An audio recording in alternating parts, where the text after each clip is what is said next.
ভারত বনাম ইউএসএ ম্যাচে ভারত যেভাবে একটি ড্রামাটিক খেলা চালু করেছিল, অলরেডি ভারতীয় সমস্ত জনগণের মধ্যে মানে তারা যেন কোমায় চলে যাওয়ার মতো অবস্থা হয়ে গিয়েছিল অলরেডি।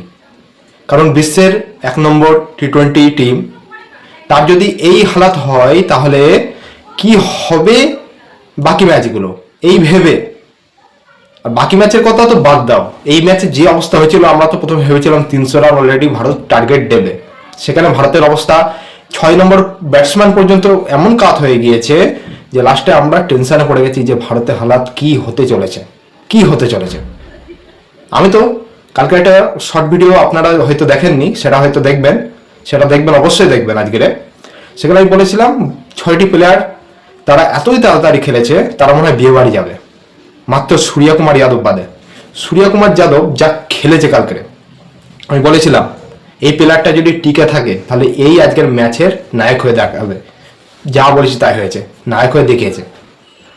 এবং আরেকটা কামব্যাক আমাদের সিরাজ এসেই 3টে উইকেটের প্রথম দেখিয়ে দিল এবং ভারতের জিত হাসি মুখে এনে দিল। প্রত্যেকটা গ্যালারির দর্শকরা আনন্দে মেতে উঠেছে। তো বন্ধুরা, শুরু করার আগে আরেকটি কথা বলবো। গতকাল শুধু একটা ম্যাচ না, পরস্পর 3টে ম্যাচ হয়েছে। একটি হচ্ছে শ্রীলঙ্কায় কলম্বোতে, এবং আরেকটি হচ্ছে আমাদের কলকাতা ইডেন গার্ডেনে, আরেকটি হচ্ছে মুম্বাই ওয়াংখেড়ে স্টেডিয়ামে। তো পাকিস্তান ভার্সেস নেদারল্যান্ডের যে ম্যাচ, সেটিও হয়েছে ঠিক সেম ড্রামাটিক বিষয়। পাকিস্তানেরও হালাত খারাপ হয়ে গিয়েছিল যদি ওই ফারহানের ক্যাচটা যদি মিস করতো, যদি ধরে নিত, তাহলে হয়তো নেদারল্যান্ড কালকে ম্যাচটা জিতে যেত। আর কালকে আরেকটি জয় হাসিল হয়েছে ওয়েস্ট ইন্ডিজ এবং স্কটল্যান্ডের সাথে যে ম্যাচটি হয়েছিল, সেখানে ওয়েস্ট ইন্ডিজ 182 রানে 5 উইকেট তাদের পতন হয়, এবং সেখানে স্কটল্যান্ড 147 রানে অল আউট হয়ে গিয়েছে 18 ওভার 5 বলে। সেখানে ওয়েস্ট ইন্ডিজের জয়। কালকের পরস্পর পাকিস্তান একটি জয় হাসিল করলো, ওয়েস্ট ইন্ডিজ একটি হাসিল করলো, এবং রাত্রেবেলায় বিশেষ করে 7টার দিকে যে খেলাটা মুম্বাই ওয়াংখেড়ে স্টেডিয়ামে সুন্দরভাবে সাজসজ্জাভাবে একটি আনুষ্ঠানিক বিষয় হিসাবে ব্র্যান্ড অ্যাম্বাসেডর কাল থেকেছে রোহিত শর্মা, তার হাতে কাপ দেখা গিয়েছে, তিনি ব্র্যান্ড অ্যাম্বাসেডর হয়ে সেখানে গিয়েছেন এবং খেলাটা চালু হয়েছে। সেই খেলা চালু হওয়ার পরে ভারতের যে এইভাবে পতন হবে, এইভাবে মাঠে গ্যালারির সব দর্শকরা ভয় ভীত হয়ে গিয়েছে, কি ব্যাপার ইউএসএর সাথে এরকম। এবং আশেপাশের কিছু দেশ রয়েছে, তারা খুব হাসি ঠাট্টা মজা করছিল যে ভারত মনে হয় এবার আজকে যাবে। আজকে তাদের নিয়ে সোশ্যাল মিডিয়া অলরেডি শুরু করে দিয়েছিল, কিন্তু লাস্টে আর তাদের কোনো ভিডিও বা কোনো ছবি পোস্ট করতে দেখেনি, কারণ আমাদের ভারত জিতে গিয়েছে। তো কালকের রেজাল্ট কি ছিল? কালকের আমাদের ভারত 161 রান করেছিল 9 উইকেটে।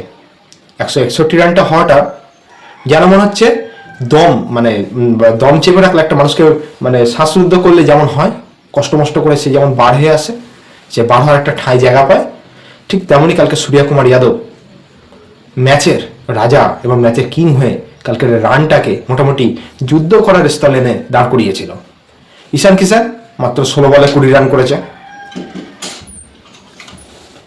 এবং অভিষেক শর্মা সে 1 বলে 0 শূন্য করে গোল্লায় আউট হয়ে গিয়েছে। তিলক বর্মা 16 বলে 25। সূর্যকুমার যাদব, তার কথা লাস্টে আসছি, তার আগে শিবম দুবে 1 বলে 0, রিঙ্কু সিং 14 বলে 6, হার্দিক পান্ডিয়া 6 বলে 5, অক্ষর প্যাটেল 11 বলে 14, তারপরে অর্শদীপ সিং 6 বলে 4, এবং আমাদের ম্যাচের নায়ক সূর্যকুমার যাদব সে করেছে 49 বলে 84 রান, 10টা 4 এবং 4টে 6। তার মারার স্কিলগুলো দেখেছেন কালকে? তার মারার স্কিলগুলো দেখলে অবাক হয়ে যাবেন। সেই যেন তাকে 360 ডিগ্রি কেন বলা হয়েছে, সে চারি সাইডে পিটাতে ব্যস্ত হয়ে গেছে, এবং তাদের বোলাররা হাসছে সূর্যকুমার যাদবের মার দেখে। অস্বাভাবিক, তার জন্য একটা তালি, সে এত ভালো খেলেছে। গ্রেট ভাই, গ্রেট। তো যাই হোক, আমাদের ইউএসএ টিমের বোলাররা কালকে খুব ভালো পারফরমেন্স করেছে। তাদের বলে কালকে ইন্ডিয়া টিমের শ্বাসরুদ্ধ করার মতো অবস্থা হয়ে গিয়েছিল। নেতওয়ালকার করেছে 4 ওভারে 65 রান দিয়েছে, সেই একমাত্র বেশি রান দিয়েছে। আলী খান 2 ওভারে 13 রান 1 উইকেট। আলী খান খুব ভালো বল করেছে এবং তার পায়ের চোটের জন্য সে লাস্টে মাঠের বাইরে বসে গিয়েছিল। এবং সচ্চল ওয়ার্ক সে করেছে 4 ওভারে 25 রান দিয়েছে এবং 4টে উইকেট নিয়েছে। মহসিন 4 ওভারে 16 রান দিয়েছে, 1টা উইকেট নিয়েছে। এবং রঞ্জন সে 2 ওভারে 16 রান দিয়েছে। হারমিত সিং 4 ওভারে 26 রান 2টো উইকেট দিয়েছে। এই ছিল কালকের তাদের বোলারদের রেজাল্ট। এবং চলে আসছি ইউএসএ কালকের কি পারফরমেন্স করেছে। তাহলে আমেরিকা করেছে এজিএস গৌস করেছে উইকেট কিপার। রান মাত্র 6 রান করেছে, 16 রান করেছে 9 বলে এবং একটি 6 মেরেছে। এবং মিয়া ভাই ইজ ব্যাক। মোহাম্মদ সিরাজ কালকের প্রথম উইকেট নিয়েছে, গৌসের উইকেটটা।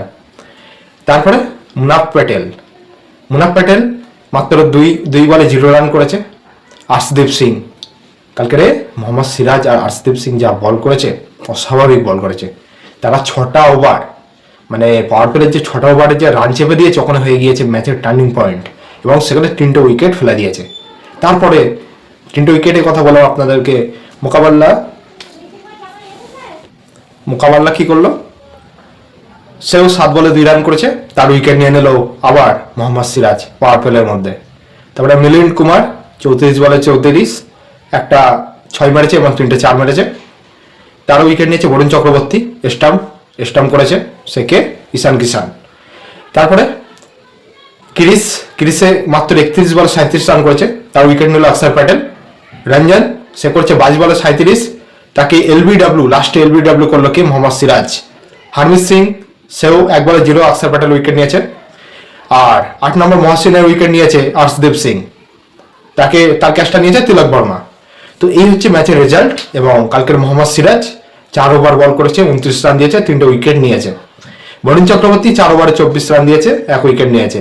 অক্ষর প্যাটেল 4 ওভারে 24 রান দিয়েছে, সেও 24 রান, 24 খেলছে বাবারে বাবা, 1টা উইকেট নিয়েছে। হার্দিক পান্ডিয়া 4 ওভারে 34 রান দিয়েছে। এই ছিল কালকের ম্যাচের রেজাল্ট। কালকের ভারত যে এত সুন্দরভাবে লাস্টে জয় হাসিল করবে আমাদের জন্য, মানে প্রত্যেকটা ভিউয়ার্স, প্রত্যেকটা ইন্ডিয়ান পাবলিকের জন্য এত সুন্দর একটা গিফট করবে তা কখনো ভাবতে পারিনি। তো আমরা জানাই ভারতকে, আমাদের ভারতীয় টিমকে সেলিব্রেট করি, আমরা এই কালকের জিতকে সেলিব্রেট করি এবং আমরা তার সাথে বলে দিই জয় হিন্দ সত্যমে জয়তে। আমাদের ইন্ডিয়া ওয়ার্ল্ড কাপ জিতবে। কারণ যেখানে আইপিএলে আরসিবি জিতেছে, এ তো আমাদের ঘরোয়া টিম, এটার কথা বাদ দিয়ে ঘরোয়া লিগে এটা ইন্টারন্যাশনাল খেলায় আন্ডার-19 ওয়ার্ল্ড কাপ যেহেতু আমাদের ভারত পেয়ে গিয়েছে, সেখানে আরে ভাই ইয়ংরা যদি পেয়ে থাকে তাহলে সিনিয়ররা কেন পাবে না? টি-20 ওয়ার্ল্ড কাপ অবশ্যই সিনিয়ররা পাবে এবং আমরা দেখিয়ে দেবো। চলো বন্ধুরা, দেখা হয় পরের ভিডিওতে। আসসালামু আলাইকুম, টাটা।